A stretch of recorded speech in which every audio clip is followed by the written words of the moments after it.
I am Felipe A. Merano, Clinical Instructor of Client Vocational Foundation. I'm here to demonstrate the physical examination of the skin, hair, and nails. Our objectives here is the nursing students should demonstrate knowledge, application of skills, and procedures in physical assessment of the skin, hair, and nails. Preparation. Now, the equipment needed is the strong direct light. This is obvious, so that we could see the differences during examination of the skin, hair, and nails.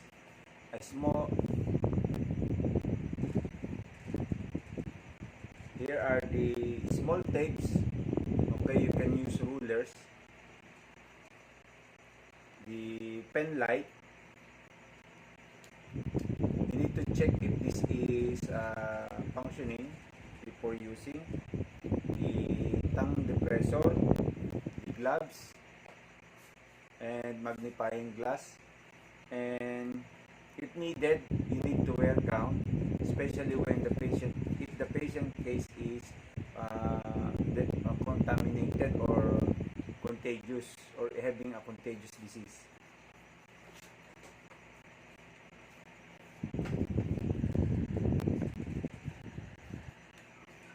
Next is patients and environment.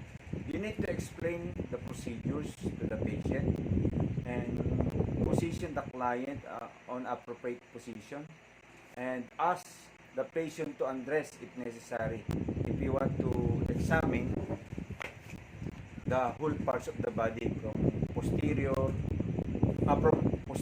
to anterior, and make sure the room is warm so that the patients could comfortably participate during the examination, and it should be quiet and properly lighted.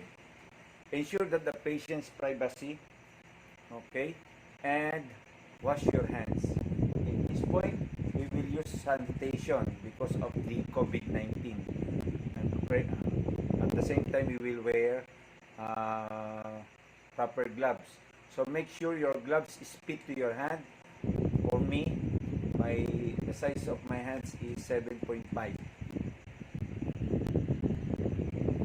Okay, I am now with my patient. Okay, a teenager, a 14 years old male.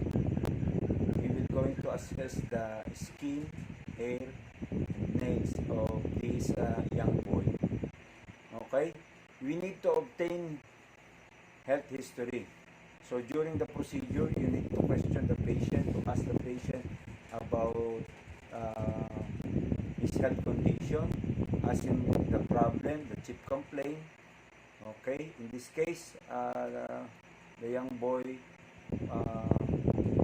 is having pimples on the face.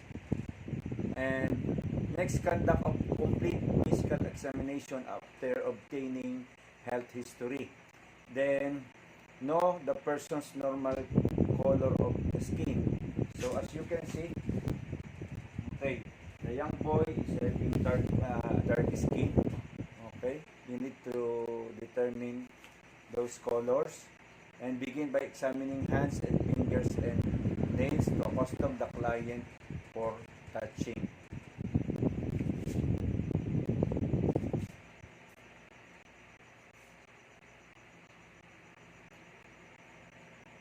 Okay, so that is the start of the examination. Okay, we will start with using alcohol by hand sanitation.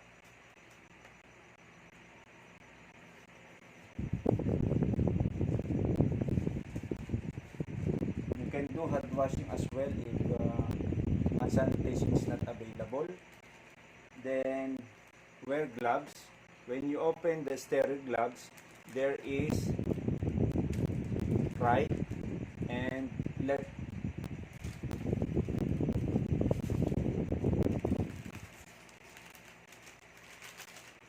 So here is the proper procedure since we don't have a tray to handle this gloves, sterile gloves. So I use my lap to open this. So get using your left hand, get the right gloves.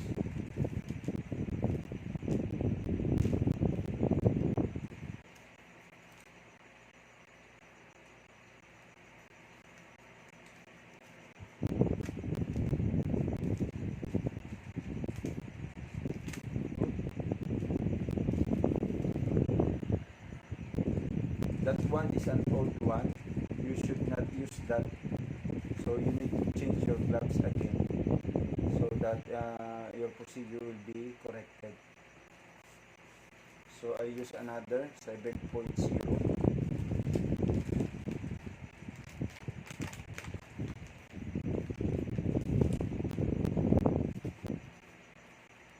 So you have right cup and left cup.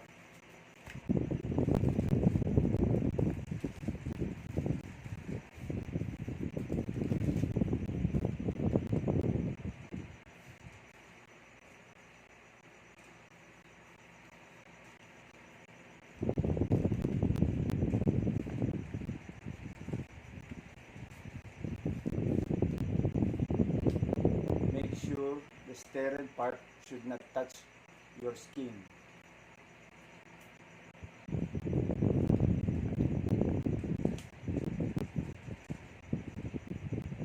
Then sterile one, insert. You should insert on the sterile part so that it will not be contaminated.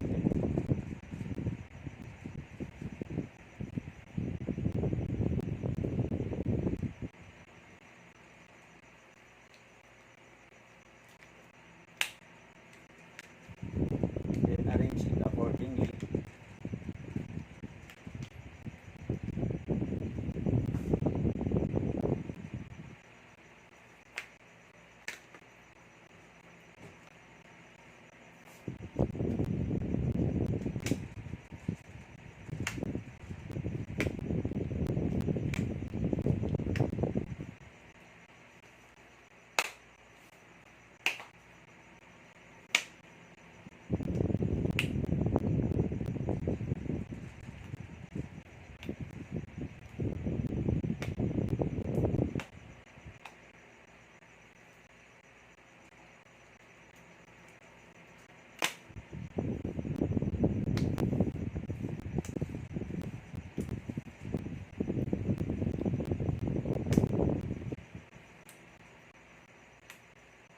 Okay, now I'm ready to assess and evaluate the patients, examining the skin, hair, and nails.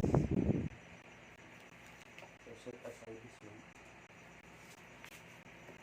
Okay, you should know the normal person's color of the skin. Then begin by examining the hands, fingernails to accustom the clients for touching. So kindly give me your hand. Okay. So you need to evaluate the color of the skin. Okay.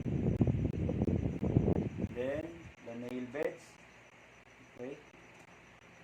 And the different creases of the skin alongside. Okay. Thank you. Then, pay attention to all those skin folds found in the hands and in the elbow. Okay. Then, stand back to get an overall expression and notice patterns of lesion. So, can you stand up? Okay. So, you need to evaluate, assess different parts of the body, the face, the joint. Okay. At the back. Yan. Isa lang. Okay. Take note. Then sit down. Then, assess the skin as one entity, as a whole. In this case, we will evaluate only on the parts that is being exposed.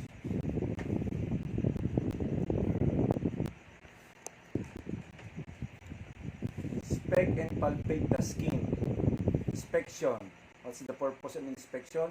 Inspection is the main skill used in general survey.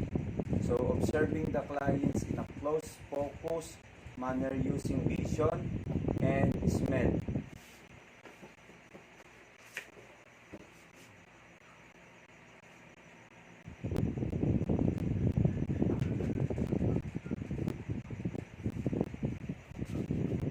Then it begins during the first contact with the client and continues throughout the assessment. It requires good lighting and sometimes equipment to enhance vision or examine hidden areas of the body. So sometimes you need to use a pen light so that you will determine the proper color of the skin. Okay. And so you can see minor wounds. Okay, even the distribution of hair. Okay, the creases. Okay, at the ear, you can determine the ear, checking all over the parts of the body. You can check the mole of the patient. Okay, and different moles, even the acne or the pimples. Okay, then so this is the purpose of proper lighting.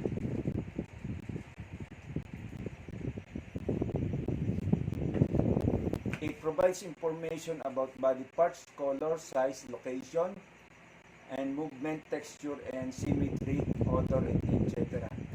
So in here, we need to determine the symmetry of the parts of the body. Okay, even the symmetry of colors in the body of this young boy.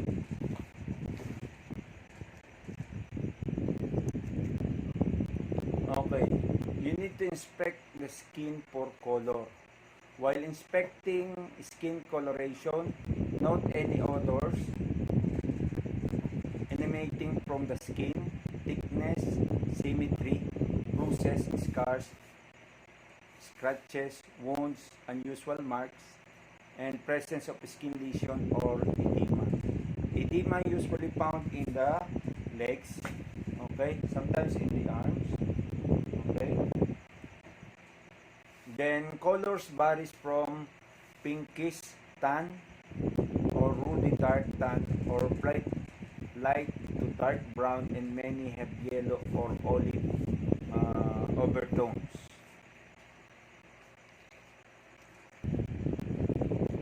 Next is using palpation, using our palm to determine the textures of the body. Touching the body with different parts of the hand using varying degrees of pressure. So when you are touching the hand for looking for the texture, okay, it should touch lightly, okay, depending on the pressure. If there is a prominent bone, you can determine the prominent bone on different parts of the body.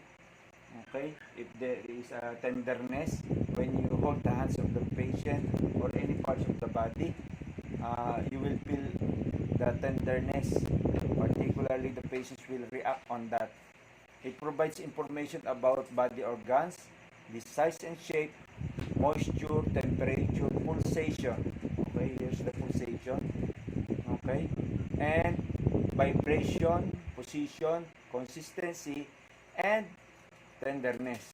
So example, if we try to examine, okay, you will feel the parts. This is I'm using palpation to determine if there is pain on the abdomen or to determine the textures of the skin. Okay, can you turn back? Okay, so in here, using proper lighting, already inspect the parts of the back. Okay, using inspection and palpation. You can see here, there is a rough textures because of some pimples. Okay.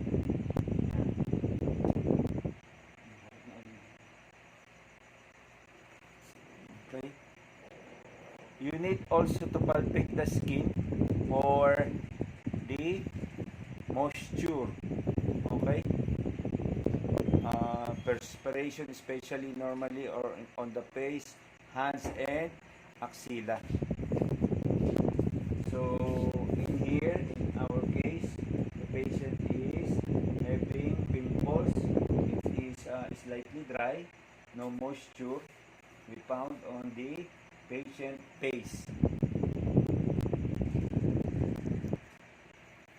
So in palpating the skin for moisture, this to determine if the patient is perspiring, okay, including underneath the axilla, okay, hands, skin folds, okay, and in the warm environment, or if the patient is having anxiety, there will be moisture that will appear on the skin. Next, you need to determine the temperature. Skin should be warm and the temperature should be equal bilaterally, both hands, both right and left, and hands and feet might be slightly cooler in a cool environment. So if there is an aircon, conditioning unit are open, so the patients will feel cold as well. You can determine the temperature. But if it's warm, the warmth of the body will fit for the temperature of the environment. So in determining the temperature of the patient using our palpation, use the posterior part.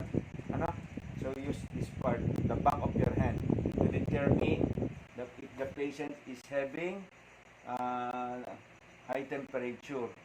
Okay, like this. Then we need to determine the texture. Normal skin feels smooth and firm with an even surface. And next is determining the turgor and mobility. So when using or assessing the skin turgor, you need to pinch. Okay, okay, you need to pinch the hand of the skin of the arms of the patient, pinch it like this and release. So this one, the skin of the patient is having good skin turgor. In case of our adult patient, in consideration to them, okay, most of their skin has a poor skin turgor because it does not return back immediately. Next is to determine and palpate for edema. So palpate the pit, ankles, and sacrum if edema is present. Upon palpation, it leaves dent in the skin. So when you press the skin of the patient, it will mark. It will create mark if there is an edema. In our case, there is no edema. That's why there is no changes in the skin of the patient. When you press the skin, it will create a mark. We need to grade an edema using 4-point scale. Okay, so use the scale to determine if there is mild pitting, so slight indentation, no predictable swelling of the legs. Moderate pitting is indentation subsides rapidly, and number positive 3. Deep pitting, indentation remains for a short time, legs look swollen, and very deep pitting, indentation lasts a long time, leg is very swollen. Next is we need to determine and examine the skin lesions of the patient. You need to use pen light and magnifying glass. Okay. So here is the magnifying glass, so that we need to magnify the size of the lesions. So in our case, the patient is having keloids. Okay, so keloids. Okay, there is a protruding parts of the skin. Okay, this is hard when you palpate the skin. Okay, and you need to determine also, so that you will identify the types of keloids. Okay.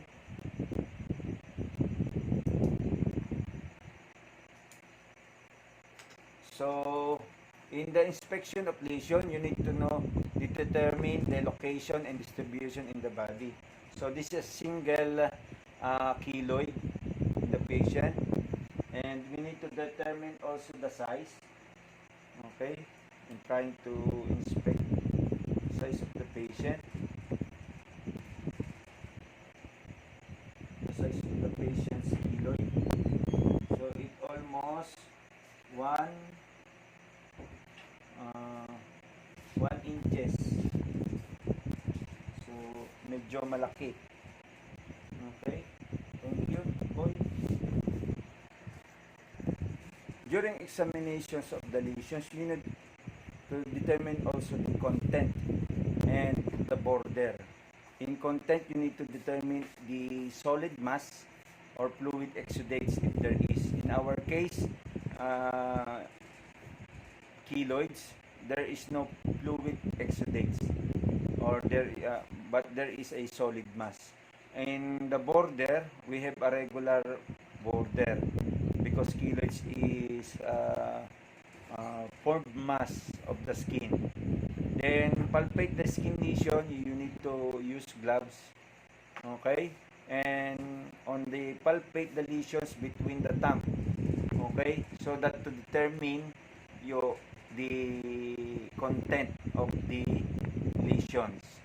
Okay, you need to determine the size, mobility, consistency, and tenderness. So in this case of keloids, there is no pain when we press the hard parts of the keloid lesion. Next, we need to determine or inspect and palpate the hair and scalp of the patient. Okay? We need to determine the distribution of hair. In this case, this is equally distributed. The hair is shining. Okay? And there is fine, vellus hair coats of the body. So sometimes when we determine a coarser parts of the hair, okay, so this is how we should assess the hair. So we are trying to determine if there is any lesions. Okay.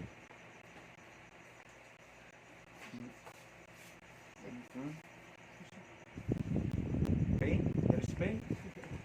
Huh? Okay. Part of the assessment of the scalp is to determine the quantity and hygiene, if it is clean, the texture of the scalp. So if this thick and maybe look straight and curly or kinky. So you need to identify that if we are trying to evaluate or assess the part of the scalp of the patient. So in our findings, the patient is having a shiny hair, equally distributed, and there is no signs of lesions on the scalp. Next is to examine or to assess the nails, inspect and palpate. So you need to determine the type of nails the patient have. Okay, so shape and contour is very important in determining, in assessing the nails. Measure the nails base angle. Okay, you need to measure. So we use this to determine if the patient is having normal nails. Okay, so the patients have a long nails compared to my nails. Okay, the nail surface is normal and slightly curved or flat, and the posterior and lateral nail folds are smooth and round. Nail edges are smooth, rounded, and clean, suggesting adequate self-care. So as you can see, our patients have clean fingernails.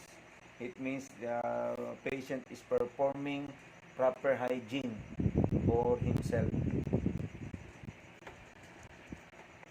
You need to assess and compare both hands, both fingers, okay, even the palms.